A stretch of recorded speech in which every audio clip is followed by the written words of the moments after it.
This is the video lesson for kinetic and potential energy. The essential question for this lesson is, how do we define and calculate kinetic and potential energy?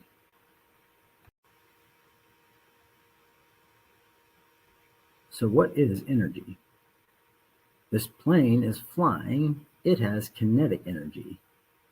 This person stretching back this bow, the bow with the person stretching it back has potential energy.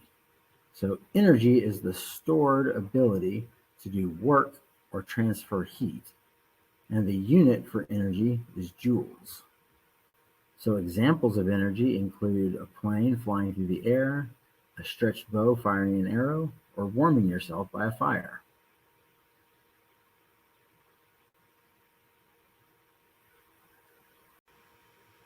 So what is kinetic energy? Again, the flying plane has kinetic energy. So kinetic energy is the energy of organized motion as opposed to random motion. It's the ability to do work through motion. The equation for kinetic energy is 1/2 m times v squared, where m is equal to mass and v squared is equal to velocity squared.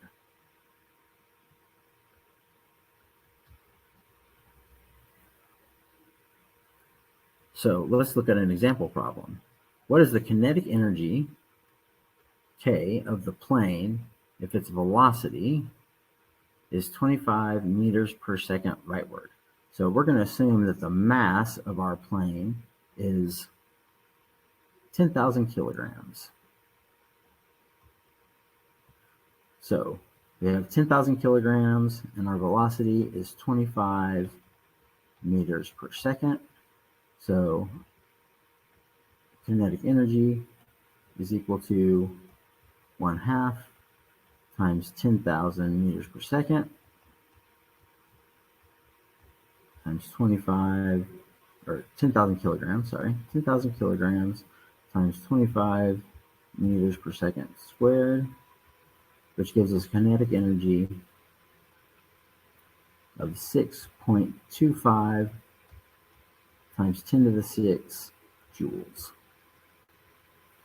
So joules are equivalent to kilograms times meters squared per second squared. So what about potential energy? Potential energy is stored energy. So it's the ability to do work because of an object's position or its condition.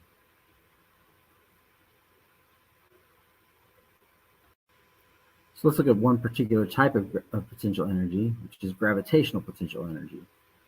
So gravitational potential energy is the work that can be done by gravity due to height above a specified point.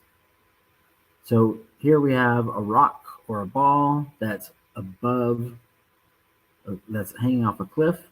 We're going to drop this ball and see what, and so because it's at a certain height, it has potential energy. So our equation for potential energy is m times g times y. So m is mass, g is the acceleration due to gravity,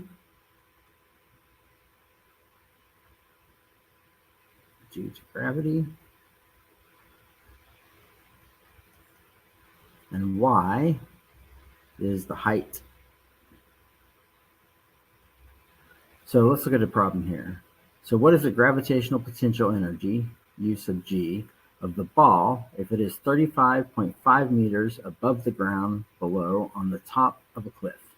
So here, this distance is 35.5 meters. And the ball, the mass of the ball, we're going to say is 30 kilograms. So using our equation, we have u sub g is equal to 30 kilograms, there goes the ball, times 10 meters per second squared, times the height, which was 35.5 meters. So you multiply all those together, and we get potential energy of 10,650 joules. It's also possible to have negative gravitational potential energy. So here's a subway car underground. Subway car is pulling into the station.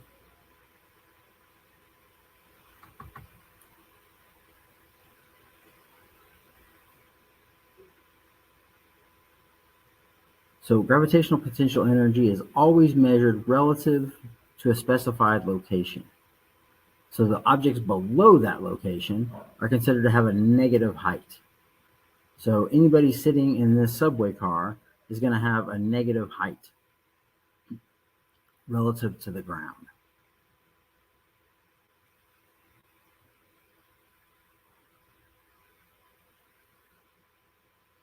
So relative to the ground, what is the potential energy when a 30 kilogram child is riding the subway 10 meters underground? So U sub G is equal to mgy. So our mass is 30 kilograms times G, which is 10 meters per second squared, times Y, which is minus 10 meters. So multiply that out, and we end up with a gravitational potential of the child sitting on the subway of minus 3,000 joules. There goes the subway pulling out of the station.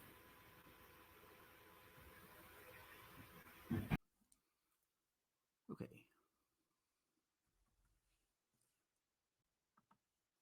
Okay, quick note about reference frames.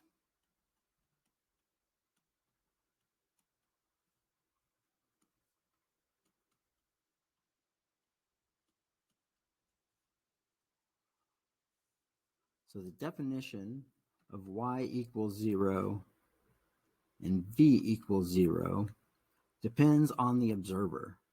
As long as someone isn't accelerating, so as long as you're not accelerating,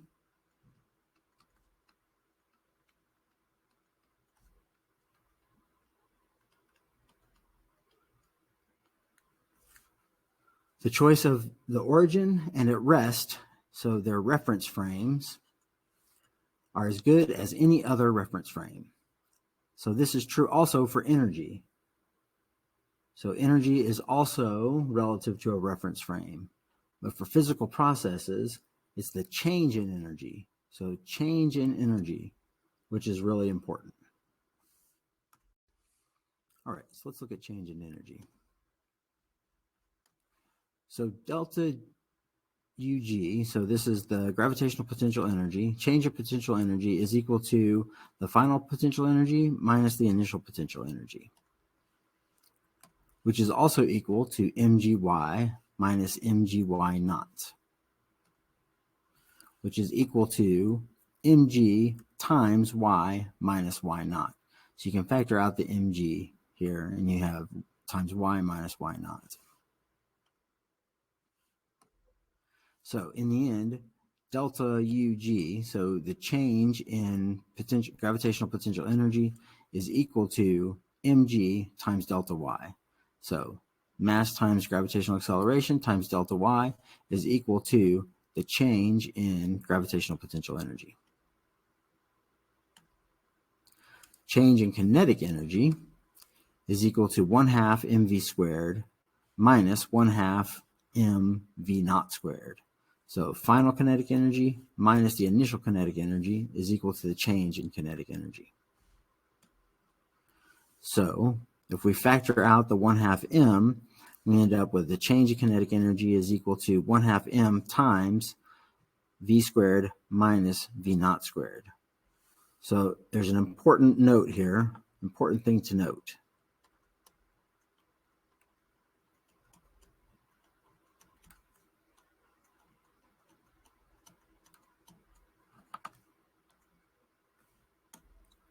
V squared minus v naught squared is not equal to delta v squared.